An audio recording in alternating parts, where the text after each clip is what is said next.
نبوت کے 14ویں برس محرم کا مہینہ داخل ہوا تو ہجرت کی اجازت ہوگی۔ تو صحابہ نے اکا دکا مال اہل نکلنا شروع کیا۔ تو جب ایک اچھی تعداد نکل گئی تو پھر قریش کو فکر ہوا کہ یہ وہاں جمع ہو رہے ہیں، تو انہوں نے مشورہ کیا کہ کچھ کرنا چاہیے۔ تو شیطان بھی انسانی شکل میں آ گیا اور مشورے ہو رہے ہیں اس کو قید کر دو، تو وہ شیطان اس کو کاٹ دیتا کہ قید کرو گے تو اس کی قوم ہے، قبیلہ ہے، چھڑا لیں گے، کہ اس کو مکہ بدر کر دو، مکہ سے نکال دو، کہ مکہ سے نکالو گے جس جگہ جائے گا وہاں اس کی قوت اکٹھی ہو جائے گی، پھر تمہارے خلاف ہو جائیں گے۔ ابو جہل نے کہا ہر قبیلے کا ایک آدمی لو اور اس کے گھر کا گھیرا ڈالو اور جب نکلے اسے قتل کر دو، یہ ابو جہل نے کہا۔ تو شیطان نے کہا یہ ہے اصل رائے، کیونکہ سارے قبائل کا تو وہ بنو ہاشم مقابلہ نہیں کر سکیں گے، تو لہذا دیت پہ خود بخود بات ختم ہو جائے گی۔ تو جبریل نے آ کر یہ بات اللہ کے محبوب صلی اللہ تعالی علیہ وسلم کو بتائی اور فرمایا کہ اب آپ نکلیں۔ یہ دنیا کو اللہ نے اسباب کے ساتھ چلایا ہے، اتنے بڑی محبوب ہستی کو بھی اس کا پابند بنایا۔ براق تو اظہار قدرت تھا، اظہار ہیبت، طاقت، اس نے ایک پل میں اٹھا کے اور بیت المقدس پہنچا دیا، وہاں سے آگے براق بھی نہیں گیا، کن فیکون کے ساتھ ہی گئے۔ تو اب ذوف کا دور ہے، معجزہ نہیں ظاہر ہوا کہ جبریل آئیں اور اٹھا کے مدینے اتار دیں یا براق پہ بٹھائیں اور جا کے مدینے اتار دیں، معجزہ نہیں ہوا، کیونکہ امت کو سبق دینا ہے کہ جب ہم پہ زوال ہوگا پھر کیا کرنا ہے، طاقت میں ہوں گے پھر کیا کرنا ہے، قوت میں ہوں گے پھر کیا کرنا ہے، اجتماع قلوب ہوگا تو پھر کیا کرنا ہے، انتشار ہوگا تو پھر کیا کرنا ہے۔ تو آپ 26 صفر ابوبکر صدیق کے گھر تشریف لائے، محرم گزر گیا، 26 صفر تھا، اور کہا کہ ہجرت کا امر آ چکا ہے۔ دوپہر تھی شدید، ابوبکر رہتے تھے جو بڑا ہوٹل نہیں بنا، بڑا ہوٹل لمبا چوڑا، اس کے پیچھے جو محلہ تھا یہاں تھا ابوبکر، وہ جب یہ سب کچھ نہیں تھا تو اس وقت مکے کے دوستوں نے بتایا بھئی یہاں صدیق کا گھر تھا، یہاں اللہ کے نبی کا، حضرت خدیجہ کا، سارا بتایا تھا۔ ادھر رات کو یہ سارے لوگ اکٹھے ہوئے اور انہیں گھر کا گھیرا ڈال لیا، گرمیاں تھیں، ستمبر کا مہینہ تھا، تو آپ نے حضرت علی کو اپنی جگہ لٹایا باہر، چادر اوپر لے کے لیٹ گئے، اور آپ ان کو بیچ میں سے چیر کے نکل گئے، وَجَعَلْنَا مِن بَيْنِ أَيْدِيهِمْ سَدًّا وَمِن خَلْفِهِمْ سَدًّا فَأَغْشَيْنَاهُمْ فَهُمْ لَا يُبْصِرُونَ۔ تو شیطان نے شور مچایا، نکل گیا۔ ایک لمحے کے لیے وہ اندھے ہو گئے، پھر ایسے دیکھا تو وہ سویا ہوا ہے، ایسے ہی کسی نے آواز لگائی، اور کمبخت ایمان سے خالی تھے، اور معاشرت اس وقت بھی ایسی تھی کہ گھر گھس کے قتل نہیں کرتے تھے، یہ ان کے اصول تھے کہ کسی کو گھر کے اندر جا کے قتل نہیں کرنا کہ عورتیں خوف زدہ نہ ہوں، بچے خوف زدہ نہ ہوں۔ انتظار کرتے رہے، جب صبح ہوئی تو حضرت علی اٹھے۔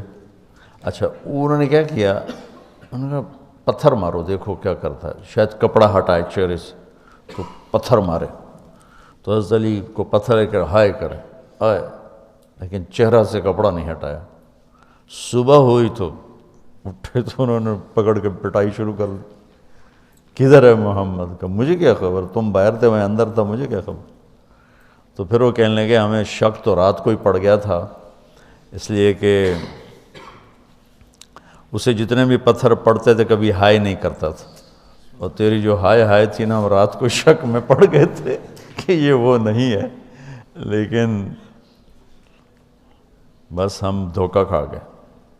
تو آپ وہاں سے نکلے تو یہ 27 کی رات تھی، 27 صفر، اور ستمبر کا مہینہ تھا، تو 622 عیسوی تھی۔ تو ادھر ہے مدینہ اور ادھر ہے جبل ثور۔ تو ابو بکر نے عرض کی میں نے ایک غار ڈھونڈ رکھا ہے، پہلے وہاں چلتے ہیں، تو جب ہماری تلاش ذرا رک جائے گی پھر ہم نکلیں گے۔ تو اللہ کے نبی پنجوں کے بل چل رہے تھے، پنجوں کے بل، پنجوں کے بل اس لیے چل رہے تھے کہ پاؤں کا نشان دیکھ کر کھوجی پیچھے نہ پہنچ جائے۔ یہ ایک علم تھا جو اب مٹ گیا ہے، چونکہ سڑکیں پکی ہو گئیں تو چور کا نشان ختم ہو جاتا ہے۔ جب سڑکیں کچی ہوتی تھیں تو اس کے قدموں کو کھوجی پہچانتا ہوا چلتا چلتا چلتا اس کے گھر پہنچ جاتا تھا، چاہے وہ 100 میل ہوتا تھا۔ تو یہ کوئی مکہ سے غار ثور 3 میل تھا، تو آپ ایسے جا رہے تھے ایسے۔ ابو بکر کبھی آپ کے آگے چلتے کبھی پیچھے چلتے، کبھی آگے چلتے کبھی پیچھے چلتے۔ تو آپ نے پوچھا یہ کیا کرتے؟ کبھی آگے کبھی پیچھے۔ تو کہنے لگے اخاف الرصد فامشی امامک، اخاف الطلب فامشی خلفک۔ جب مجھے یہ خیال آتا ہے کہ کوئی آگے چھپا ہوا حملہ آور حملہ نہ کر دے دشمن تو میں آگے ہو جاتا ہوں، جب مجھے خیال آتا ہے پیچھے سے کوئی پہنچ نہ جائے تو میں پیچھے ہو جاتا ہوں، اس طرح۔ تو آپ نے بہت شکریہ ادا کیا ان کا۔ جب پہاڑ پہ چڑھنے کا وقت آیا تو آپ کی انگلیاں زخمی ہو گئی تھیں ایسے چلتے چلتے۔ کس قدر نبی اسباب کی رعایت کر رہے ہیں، اسباب کی رعایت کتنی ضروری ہے۔ تو ابو بکر نے آپ کو کندھے پہ بٹھایا اپنی کمر پہ، اور غار جبل ثور ایسے سیدھا پہاڑ ہے ایسے، میری آج تک ہمت نہیں ہوئی چڑھنے کی، حالانکہ کتنے سالوں سے اللہ لے جا رہا۔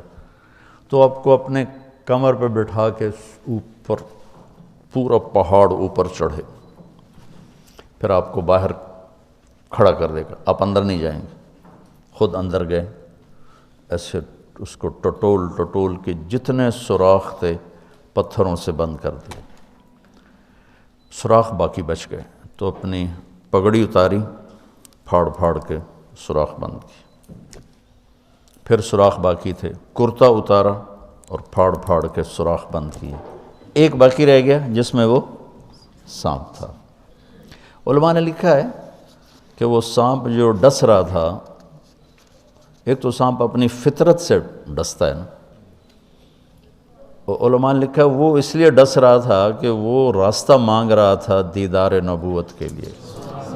یہ کئی علماء نے یہ لکھا ہے کہ وہ اپنی فطرت سے نہیں، احتجاج کر رہا تھا کہ میں نے راہ دے، میں بھی دیدار کروں، میں بھی دیکھنا چاہتا۔ یہ تھا۔ تو کہا یا رسول اللہ آئیے۔ جب آپ اندر تشریف لائے تو اندھیرا تھا، پتہ نہیں چلا، تھوڑی سی روشنی ہوئی تو دیکھا ابو بکر کا نہ کرتا تھا نہ عمامہ۔ تو آپ نے پوچھا تیرا کرتا کدھر ہے، تیری پگڑی کدھر ہے؟ تو انہوں نے اشارہ کیا کہ یہ سارے سوراخ تھے۔ تو اللہ کے نبی کی آنکھیں چھلک پڑیں، اور آپ نے ایک دم بے ساختہ کہا یا اللہ میں ابو بکر سے راضی ہوں، تو بھی اس سے راضی ہو جا اور اسے جنت میں میرا ساتھی بنا دے۔ تو اسی وقت جبریل اترے اور آ کر کہا یا رسول اللہ، اللہ تعالیٰ خوشخبری دے رہے ہیں کہ وہ آپ کے ساتھی سے راضی ہو چکے ہیں اور جنت میں یہ آپ کے ساتھی بھی ہیں۔ یہ خوشخبری ہے کہ یہ جنت میں آپ کے ساتھی ہیں۔ تو انہوں نے قریش نے کھوجی بلا لی، تو انہوں نے وہ انگلیاں پکڑ لیں اور ان انگلیوں پہ چلتے چلتے چلتے جبل سور پہنچا دیا۔ تو اللہ نے ان کے آنے سے پہلے، غار کا دہانہ بڑا ہے، ایک بیل ہو گیا، اس کے بیچ میں مکڑیوں نے جالے پھیلا دیے، ایک کبوتری نے تن کے رکھ کے انڈے دے دی، تو ان کے جانے سے پہلے 2 کام ہو چکے تھے۔ تو وہ کھوجی کیسا، حالانکہ پہاڑ پہ تو، کچی زمین پہ تو پورا پاؤں لگتا ہے، پہاڑ پہ تو ایسے ایک آدھ کوئی نشانی پڑتا ہوگا، تو کیسا علم تھا، ان کو لا کر اس نے دروازے پہ کھڑا کر دیا، کہا یہ اس سے آگے کوئی نہیں۔ تو ابی بن خلف کہنے لگا تیرا دماغ خراب، یہ جالا محمد کی پیدائش سے بھی پہلے کا بنا ہوا ہے، اور تو کہتا ہے ادھر گھس گئے، بے وقوف کہاں لے کے آ گیا؟ اب ابو بکر ڈر رہے تھے کہ یا رسول اللہ اب کیا ہوگا؟ تو آپ نے کہا ما ظنک باثنین اللہ ثالثہما، جن کا اللہ ساتھی ہو ان کو کیا پریشانی؟ تو امیہ بن خلف نے وہیں دروازے غار کے منہ پہ بیٹھ کے اندر منہ کر کے پیشاب کیا، اب دونوں سامنے بیٹھے تھے۔ تو آپ نے مسکراتے ہوئے فرمایا دیکھو اگر یہ ہمیں دیکھ سکتے تو یہ یہاں بیٹھ کے پیشاب کرتا، تو انہوں نے آرام سے وہاں پیشاب کیا، وہ سامنے بیٹھے ہوئے تھے دونوں۔ اللہ نے بیچ میں پردہ ڈال دی۔ قرآن ابوبکر صدیق کے اندر کے جذبے کو بتاتا ہے، لا تحزن، لا تحزن۔ قوم موسیٰ جب سامنے پانی اور پیچھے فرعون، تو ان کے جذبات کی ترجمانی کرتا ہے انا لمدرکون، انا لمدرکون۔ 40 برس کی صحبت اٹھائی ہے 2 نبیوں کی، ہارون اور موسیٰ، وہ کلیم اللہ ہیں، پہلے رسول کلیم اللہ، رسول تو ان سے بھی پہلے تھے، کلیم اللہ پہلے کلیم اللہ ہے، اور 4 بڑے انبیاء میں سے ایک ہیں، ابراہیم، موسیٰ، عیسیٰ، نوح، اور 5ویں ہمارے نبی سب سے بڑے۔ تو جب آگے سمندر اور پیچھے فرعون، تو ان کو اپنے نبی کی کوئی فکر نہیں رہی، نہ موسیٰ علیہ السلام نہ ہارون۔ انا میں غور کرو، اور لام پہ غور کرو، ایک انا اور لام، اس کا ترجمہ میں یوں کیا کرتا ہوں کہ کہنے لگے موسیٰ تو نے مروا کے ہی چھوڑا ہمیں، آپ کا کیا بنے گا، اب کیا ہوگا، آپ کی جانوں کو خطرہ ہے، ہم مارے گئے، ہم پکڑے گئے۔ تو آگے موسیٰ علیہ السلام نے اتنی شدت سے کہا کلا، کلا کا ترجمہ میں یوں کیا کرتا ہوں کہ ہو تسی اسے لیک کہ یا تسی پانی ڈوب جاؤ یا تو فرعون لتر مارے، لیکن ان معی ربی، میرا رب میرے ساتھ ہے، مجھے بچائے گا تو میری تو فعل تم بھی بچو گے۔ تو انا لمدرکون ان کے ذہن کی عکاسی کرتا ہے، پستی ذہن کہ صرف اپنی پڑ گئی، اور لا تحزن عکاسی کرتا ہے کہ ابراہیم، ابوبکر اپنی جان کا اگر خوف ہوتا تو لفظ آتا لا تخف، انہیں غم لگ گیا اپنے نبی کا کہ اب میرے نبی کا کیا ہوگا۔ تو حزن اپنے لیے نہیں، اپنے دوسرے کے لیے، آپ کی اب آپ کا کیا بنا، اب میرے نبی کا کیا بنے گا، اس کیفیت کے لیے قرآن نے اس میں عظمت صدیق ہے، لا تحزن، کہ انہیں اپنا کوئی فکر نہیں تھا، انہیں فکر پڑ گیا نبی کی۔ تو انہوں نے کہا ان اللہ معنا، اور ان اللہ معنا، صدیق کو بھی اپنے ساتھ لے لیا، تیرے میرے دونوں کے ساتھ اللہ ہے، فکر۔ موسیٰ علیہ السلام نے صرف اپنے آپ کو لیا ان کے اس جملے کی وجہ سے، ان معی ربی، میرا رب میرے ساتھ۔ تو یہ یعنی اس امت اور اس امت کا فرق میں آپ کو بتا رہا ہوں کہ دونوں لفظ قرآن میں ہیں، سبحان کیا کمال ہے۔ اور میں سوچتا ہوں کتنی پست عقل لوگ تھے، اتنے معجزے دیکھ کر 4 قدم چلے تو کہنے لگے اجعلنا الہا کما لہم آلہہ، بالکل ہی بدھو تھے ہوتے۔ اور اللہ کے نبی فوت ہوئے، اور ابو بکر کا خطبہ سنو، من کان یعبد محمدا فإن محمدا قد مات ومن کان یعبد اللہ فإن اللہ حی لا یموت۔